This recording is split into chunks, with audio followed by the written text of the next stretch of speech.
Assalamualaikum warahmatullahi wabarakatuh. Perkenalkan, nama saya Feni Elisa Rizkia Irawan, kelas 22B dari Prodi PLB Universitas IGI PGRI Argopuro Jember. Di sini saya akan menjelaskan materi tentang tunadaksa untuk melengkapi tugas ujian UTS mata kuliah disabilitas anak tunadaksa dengan dosen pengampu Ibu Sugihartati SPD MPD.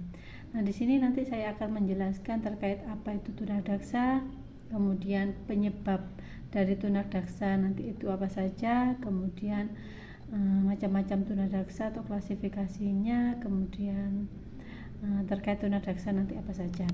Baik, sebelumnya di sini saya akan mulai terlebih dahulu terkait pengertian tunadaksa. Istilah dari tunadaksa di sini berasal dari tuna dan daksa. Tuna sendiri di sini memiliki arti yaitu kurang atau rugi. Sedangkan daksa di sini memiliki arti yaitu tubuh. Jadi pengertian tunadaksa sendiri yaitu kondisi anak yang memiliki anggota tubuh yang tidak sempurna atau tidak lengkap. Nah, ketidaksempurnaan ini hanyalah secara fisik saja, yaitu seperti tulang, sendi, dan ototnya.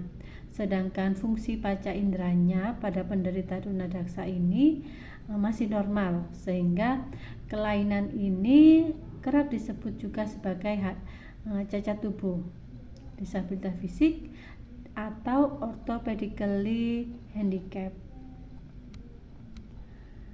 Nah, untuk kelainan atau kecacatan fisik di sini dapat mengakibatkan gangguan pada koordinasi, komunikasi, adaptasi, dan mobilisasi penderitanya. Seorang anak dikatakan tunadaksa jika kondisi fisik atau kesehatannya mengalami gangguan kemampuan untuk berperan aktif dalam kegiatan sehari-hari. Contoh tunadaksa adalah anak yang memiliki bentuk tangan yang tidak normal sehingga tidak dapat memegang pena, gelas, ataupun benda lainnya. Oleh sebab itu, tunadaksa artinya suatu kondisi sebagai akibat dari gangguan pada otot, sendi, dan tulang yang bisa mempengaruhi fungsi normalnya. Kemudian di sini ada faktor-faktor penyebab terjadinya tunadaksa. Terdapat 3 faktor penyebab tunadaksa, yakni ada prenatal atau sebelum kelahiran, kemudian ada faktor neonatal atau saat lahir, kemudian juga ada postnatal atau setelah kelahiran. Jadi faktor pertama di sini ada faktor prenatal atau sebelum kelahiran.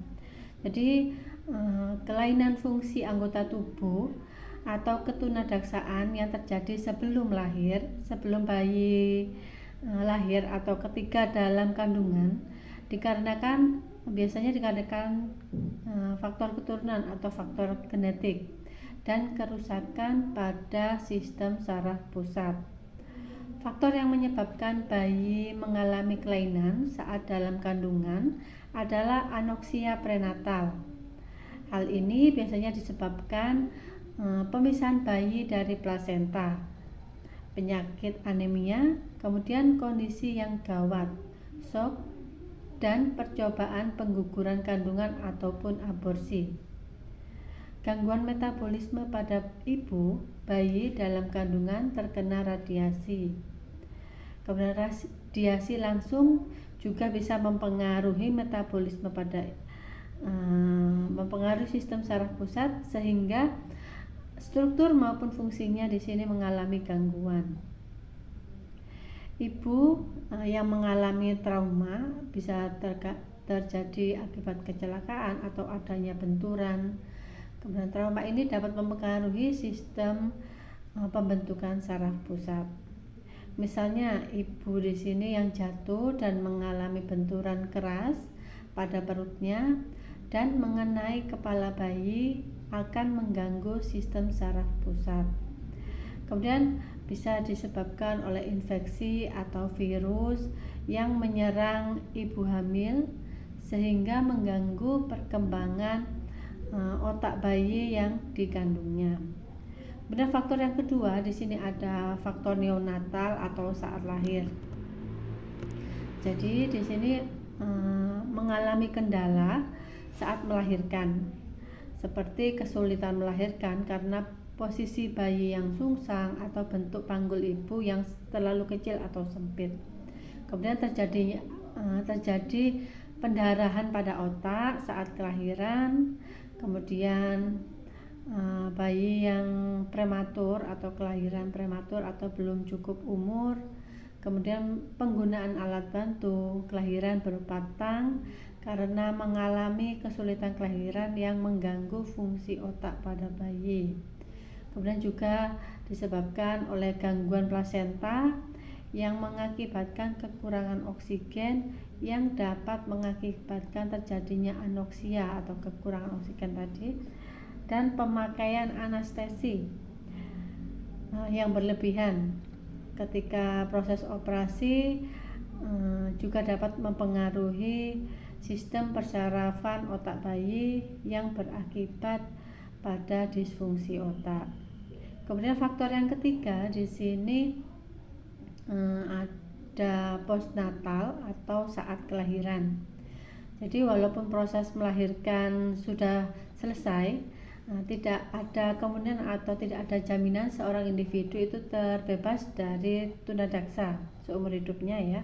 Jadi bisa saja setelah masa kelahiran atau postnatal di sini seorang mengalami kecelakaan atau mengalami benturan atau mengalami penyakit seperti meningitis atau radang selaput otak, ensefalitis, radang otak, influenza, difteri, dan juga pertusis. Nah, di sini beberapa penyakit yang dapat berdampak fatal yang bisa menyebabkan disfungsi otak. Selain itu juga mengalami benturan keras di kepala dan terjatuh dari tempat yang tinggi tanpa menggunakan pengaman kepala juga bisa menyebabkan terjadinya tunadaksa. Kemudian jenis-jenis tunadaksa di sini kelainan pada anak tunadaksa dikelompokkan menjadi dua jenis besar. Yang pertama ada kelainan pada sistem serebral. Jadi seorang anak di sini dikatakan menderita tunadaksa serebral ketika penyebab kondisi itu ada pada gangguan sistem saraf pusat, yakni terdapat pada otak ataupun sumsum tulang belakangnya.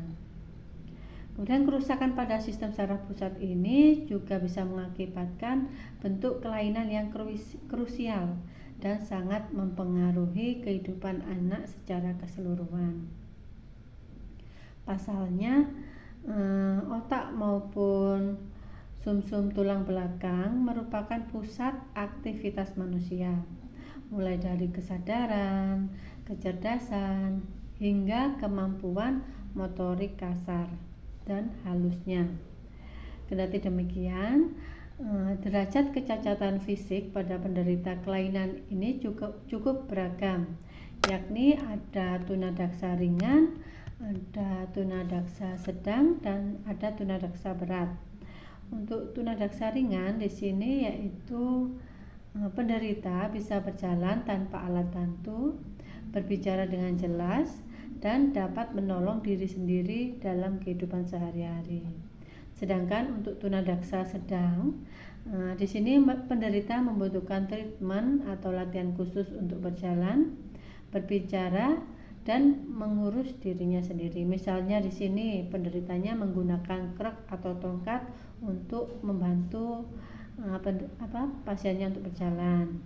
Kemudian ada tunadaksa berat.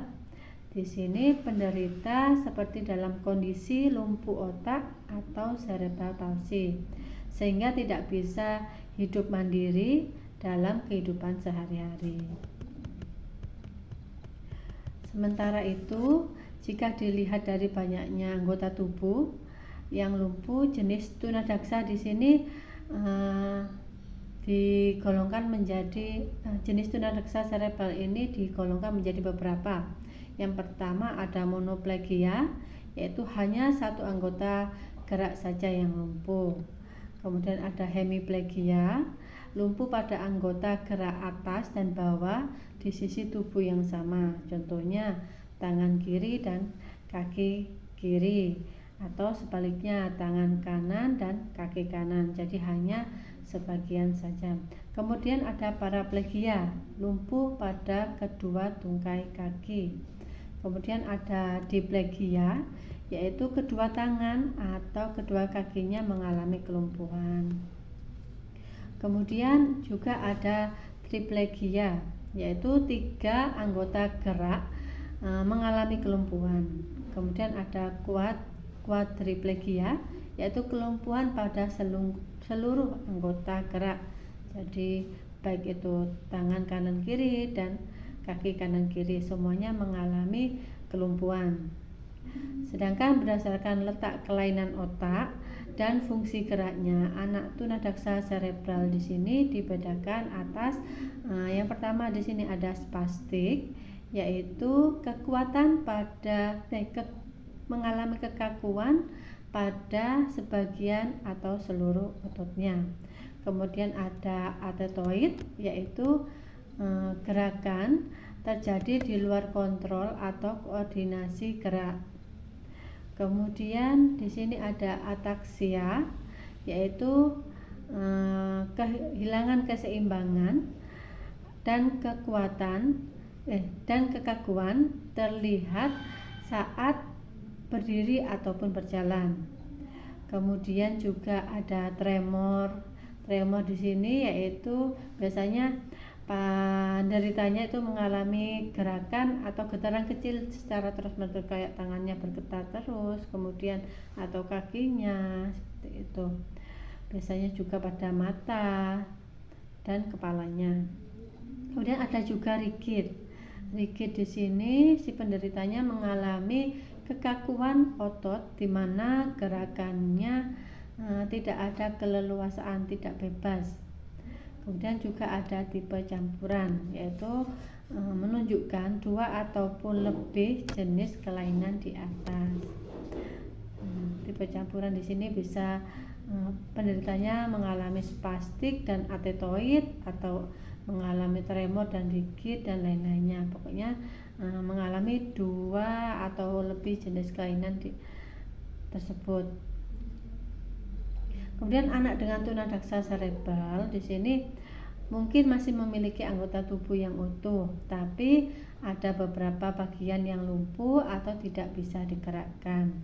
Bisa juga anak tersebut mengalami masalah kondisi seperti sering kejang, kaku otot, maupun mengalami kehilangan keseimbangan.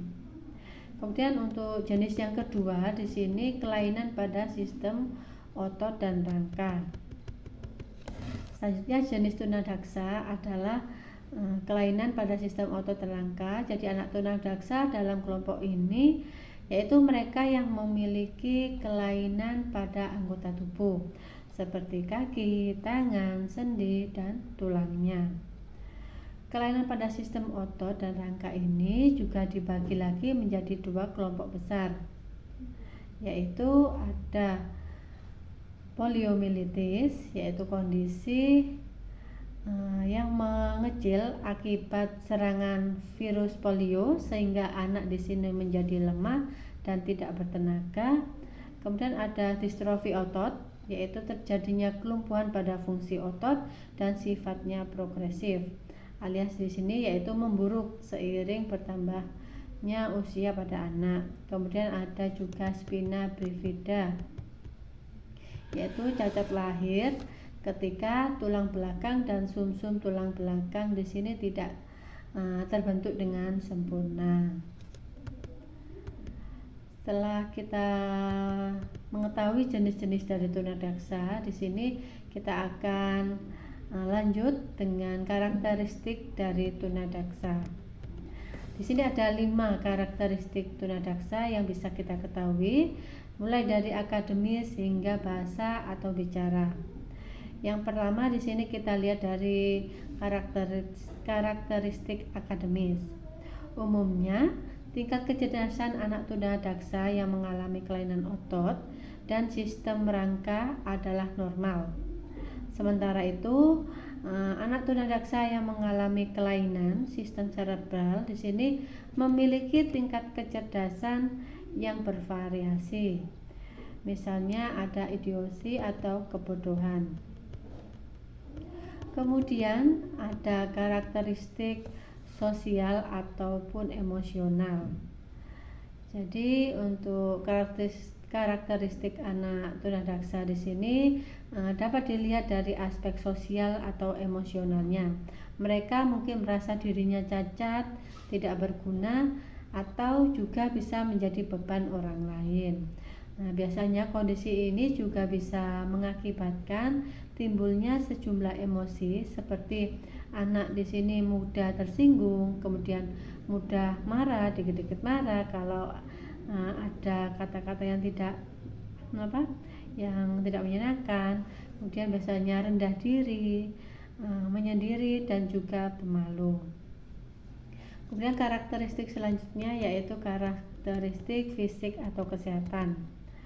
Selain mengalami cacat tubuh, karakteristik fisik atau kesehatan anak tunadaksa adalah sakit gigi.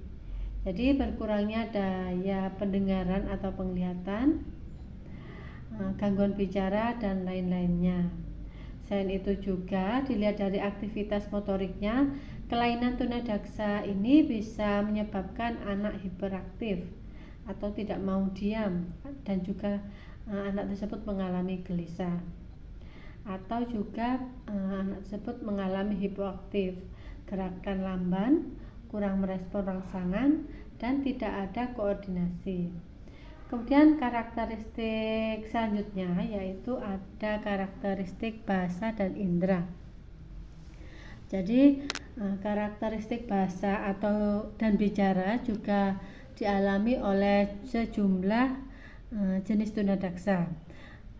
Pada penyandang tunadaksa jenis polio, perkembangan bahasa atau bicaranya tak begitu normal. Sementara itu, untuk gangguan bicara pada penyandang cerebral palsy umumnya berupa kesulitan artikulasi, fonasi, dan sistem respirasi. Kemudian untuk perawatan tunadaksa di sini bergantung pada penyebabnya, jenisnya, perluasan penyakit, kemudian gangguan atau cedera yang diderita. Untuk program rehabilitasi direncanakan untuk membantu mengatasi kondisi awal yang tidak stabil, mencegah perburukan kondisi, dan mengelola disabilitasnya. Di sini ada beberapa program untuk anak tunadaksa, yaitu ada terapi okupasi, yaitu program perawatan khusus untuk anak penyandang disabilitas hidup lebih mandiri melalui berbagai latihan untuk meningkatkan kemampuan fungsional dan keterampilannya dalam kehidupan sehari-hari. Kemudian yang kedua di sini ada fisioterapi. Nah, fisioterapi di sini merupakan program rehabilitasi melalui sarana fisik seperti biasanya olahraga dan elektroterapi yang disesuaikan dengan kebutuhan dari anak tersebut. Contohnya perawatan ini yaitu mempertahankan dan meningkatkan kekuatan kelompok otot, serta untuk mencegah perkembangan deformitas atau kelainan bentuk anggota tubuh. Kemudian ada terapi wicara. Untuk terapi wicara di sini merupakan program perawatan dan pelatihan khusus agar penyandang disabilitas dapat berkomunikasi secara efektif. Kemudian Apakah tunadaksa di sini harus belajar di sekolah khusus? Idealnya anak tunadaksa memang disarankan untuk bersekolah di sekolah luar biasa bagian D atau dengan jenis ketunaan D yaitu tunadaksa. Namun dalam beberapa kasus ada juga anak dengan keterbatasan fisik yang tidak terlalu signifikan seperti poliomyelitis yang bisa bersekolah di sekolah umum. Dengan kata lain, orang tua di sini memiliki fleksibilitas dalam menentukan tempat sekolah yang sesuai dengan kebutuhan anak tunadaksa.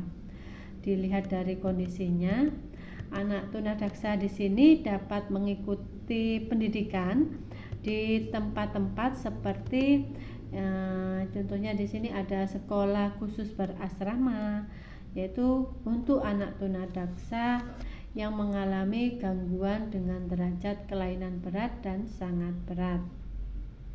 Kemudian yang kedua, di sini ada sekolah khusus tanpa asrama, yaitu pendidikan anak tunadaksa yang bisa pulang atau pergi ke sekolah karena tempat tinggal mereka tidak jauh dari sekolah.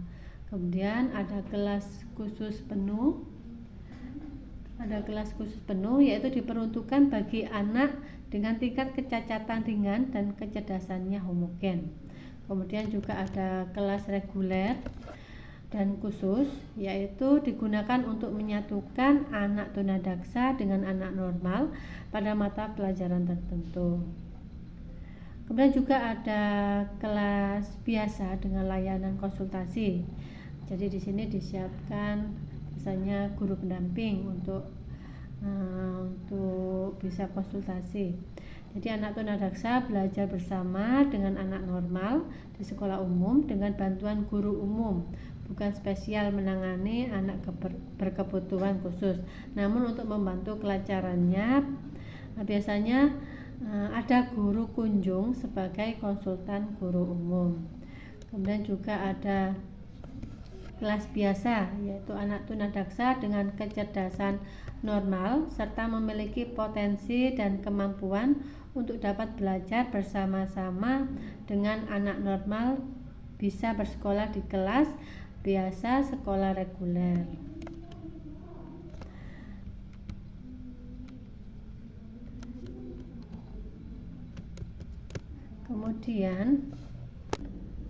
Kemudian untuk pelaksanaan pembelajaran, yang pertama di sini ada prinsip pembelajaran. Biasanya ada prinsip multisensori atau banyak indera. Jadi proses pendidikan anak tunadaksa di sini sedapat mungkin memanfaatkan dan mengembangkan indera-indera yang ada dalam diri anak karena banyak anak. Kemudian ada prinsip individualisasi. Jadi individualisasi di sini mengandung arti bahwa titik tolak layanan pendidikan adalah kemampuan anak secara individu. Model layanan pendidikannya dapat berbentuk klasikal dan individual. Dalam model klasikal, layanan pendidikan diberikan pada kelompok individu yang cenderung memiliki kemampuan yang hampir sama. Kemudian untuk penataan lingkungan belajar, jadi yang pertama di sini ada macam-macam ruangan khusus seperti ruang poliklinik atau UKS untuk pemeriksaan dan perawatan kesehatan anak. Yang kedua, jalan masuk menuju sekolah sebaiknya dibuat keras dan rata yang memungkinkan anak tunadaksa yang memakai alat bantu, biasanya menggunakan tongkat, kemudian ada yang menggunakan kursi roda atau menggunakan krak atau tongkat tadi ya. Kemudian yang ketiga, tangga sebaiknya disediakan jalur lantai yang dibuat miring atau miring dan landai. Lantai bangunan baik di dalam maupun di luar gedung sebaiknya dibuat dari bahan yang tidak licin supaya anak tidak mudah terpeleset. Kemudian untuk pintu ruangan sebaiknya lebih lebar dari pintu biasanya dan daun pintunya di sini dibuat mengatup ke dalam. Untuk menghubungkan bangunan atau kelas yang satu dengan yang lain sebaiknya disediakan lorong atau koridor yang lebar dan ada pegangan temboknya supaya anak tunadaksa di sini bisa berpegangan apabila contohnya di sini untuk kamar mandi mungkin dibuat pegangan di samping-samping temboknya supaya mudah untuk anak tersebut berdiri. Kemudian pada beberapa dinding lorong dapat dipasang cermin besar untuk digunakan anak mengoreksi sendiri baik itu sikap ataupun posisi jalan yang salah. Kemudian untuk kamar mandi atau kamar kecil sebaiknya dekat dengan kelas agar anak mudah dan segera dapat menjangkaunya. Untuk dipasang WC duduk agar anak di sini tidak perlu berjongkok pada waktu menggunakan WC. Dan kelas sebaiknya dilengkapi dengan meja dan kursi yang konstruksinya disesuaikan dengan kondisi kecacatan anaknya. Contohnya di sini tinggi meja kursi dapat disetel tanganan, sandaran kursi di sini sebaiknya dimodifikasi dan dipasang sabuk agar si anak di sini aman. Baik, cukup untuk pemaparan materi terkait apa itu tunadaksa, klasifikasinya, penyebabnya, dan cara penanganannya. Apabila ada kata-kata yang kurang atau yang salah, mohon maaf. Saya akhiri. Wassalamualaikum warahmatullahi wabarakatuh. Terima kasih.